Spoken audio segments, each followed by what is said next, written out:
Radio city podcast च्या पलीकडे RJ प्रसन्न सोबत. नमस्कार, मी आरजे प्रसन्न. च्या पलीकडे या पॉडकास्टमध्ये आज आपल्यासोबत एक खूप इंटरेस्टिंग पर्सनॅलिटी आहे, जी एक उत्तम लेखक आहे, क्रिएटिव्ह फील्डमध्ये आहे आणि एक उत्तम विनोदी अभिनेते म्हणून आपण त्यांना ओळखतो. त्यांचं नाव म्हणजे समीर चौघुले. खूप खूप स्वागत आहे. नमस्कार, कसे आहात सगळे? कसे आहात प्रसन्न? मजेत एकदम. आणि तुमच्याशी गप्पा मारायच्या आणि तुमच्याबद्दल गप्पा ऐकायला मिळणार म्हटल्यावर लिस्नर्स आणि मी दोघं सुद्धा एकदम मजेत आहे. आणि मी सुद्धा खूप उत्सुक आहे गप्पा मारायला. बोल. च्या पलीकडे नावाचा पॉडकास्ट जो आहे तो आपला आहे. सो एक नट च्या पलीकडे जर समीर चौघुले आम्हाला सांगायचे असतील तर नेमकं कसे सांगाल तुम्ही? एवढ्या वेळा ते विनोदी माध्यमातून लोकांसमोर येत असतो की लोकांना त्यांच्या घरातले मेंबर्स वाटतात. त्यामुळे मला असं वाटत नाही की च्या पलीकडचा समीर चौघुले खूप काही वेगळा आहे. पण एक मात्र आहे, च्या पलीकडचा समीर चौघुले खूप मेहनती आहे. म्हणजे मला खूप मेहनत करायला आवडते आणि ती कदाचित लोकांना दिसत नसेल, अलीकडच्या लोकांना दिसत नसेल. त्यामुळे च्या पलीकडच्या लोकांना एवढंच सांगतो की कुठल्याही क्षेत्रात गेलं तर तुम्ही मेहनत करणं खूप गरजेचं असतं. आणि आमचं मी नशिबाने म्हणेन, आमचं काम आहे ते एवढं कठीण आहे की दरवेळेला तुम्हाला नवीन विनोद निर्माण करावे लागतात. खरंच आहे. आणि ते नवीन विनोद निर्मिती करणं हे खूप कठीण आहे. बरोबर. आणि तीच मजा आहे खरं तर कामाची. त्यामुळे च्या पलीकडचा समीर चौघुले नेहमी सातत्याने नाविन्य कसं आणता येईल आपल्या कामात याचा विचार करत असतो.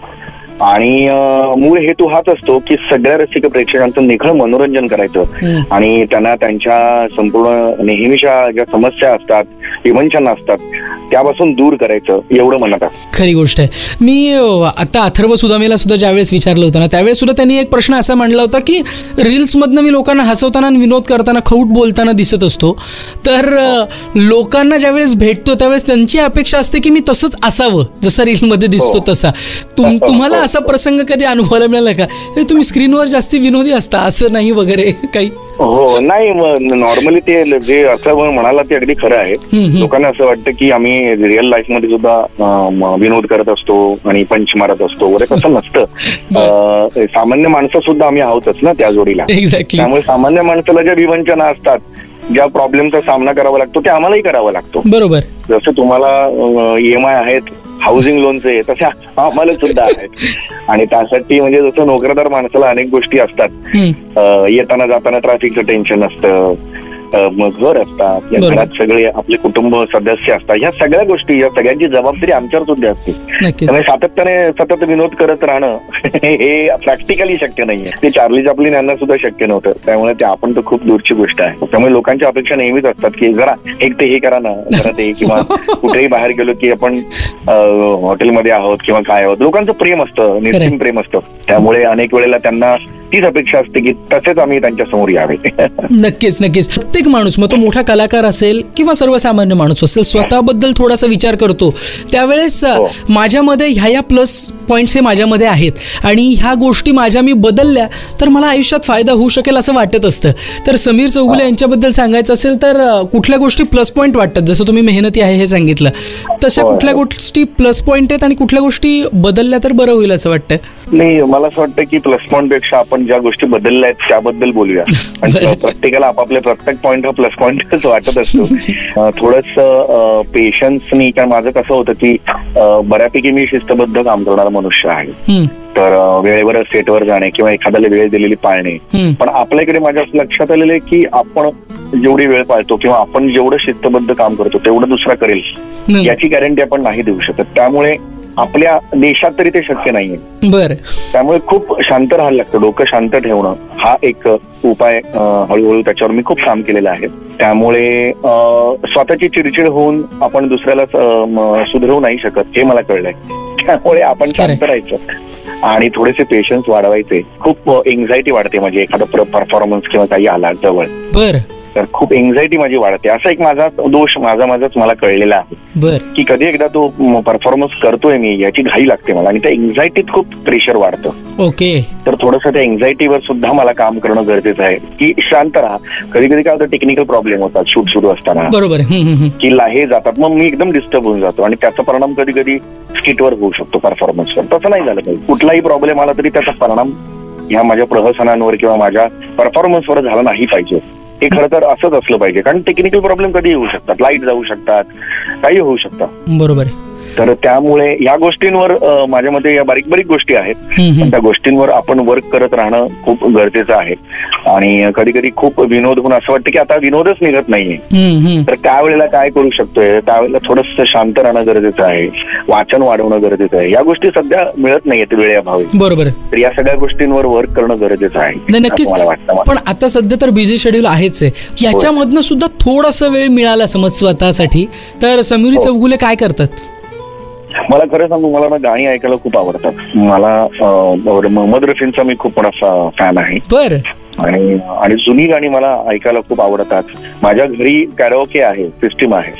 तर मी एकटाच घरी कधी आपल्या बायको आणि बाबा वगैरे, मुलगा वगैरे असताना आम्ही एकटेच 1-2-3 तास गाणी म्हणतो. मला काही त्याच्यातून काही गाण्यात काही मोठं करिअर करायचं नाहीये, पण एक आनंद आहे.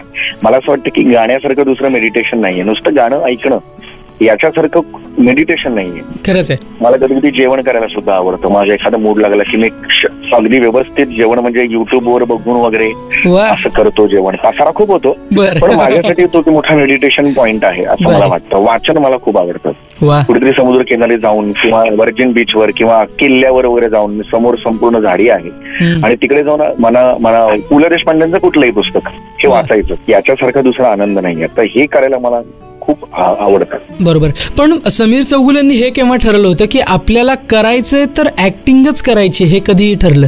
नाही, बेसिकली ते कदाचित त्याचं बीज आहे ना, ते कॉलेजमध्येच मनात रोवलं गेलेलं होतं मला असं वाटतंय.